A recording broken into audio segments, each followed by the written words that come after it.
Özü təqdim edin. İlk öncə salamlayıram sizi. Biz burada, mən Bağırov Anar Eldənizoğlu, burada Siqnal 2026 İctimai Nəzarət Təşkilatını təmsil edirik Qərb regionu olaraq.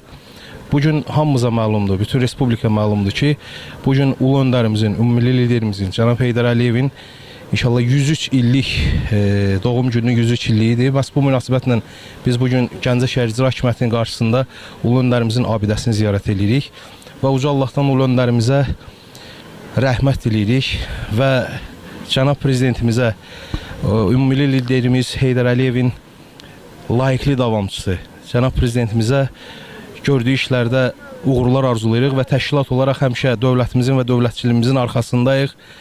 Bir daha təşəkkür edirəm, minnətdaram sizə işıqlandığınıza görə. Sağ olun. Özü təqdim edin. Etibar Qasımov, Siqnal 2026 İctimai Nəzarət Təşkilatının Qərb bölgə sədri. Bugün ümummilli lider Heydər Əliyevin 103 illik il dönümünə bura gəlmişik, toplaşmışıq yoldaşlarla. Bilirsiniz, bu günə, bu nurlu sabaha açılan qapılar Ulu Öndər yoludur.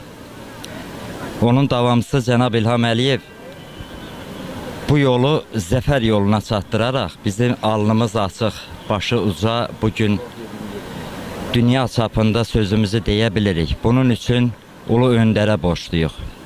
İctimai Nəzarət Təşkilatı olaraq bugün hamımız Ulu Öndərin abidəsi önündə tərçiçəklər qoyduq.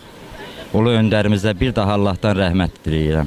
Davamçısına uğurlar, apardığı uğurlu siyasətdə ona hamımız ətrafında sıx birləşərək cənab prezidentimizə dəstək. Təşəkkür edirəm. Özü təqdim edin. Cəfəddin Cəfərov, Gəncə şəhər İctimai Nəzarət Siqnal Təşkilat Birliyinin sədri. Biz də Ulu Öndərin ziyarətinə gəlmişik. Allah rəhmət eləsin. Sağ olun.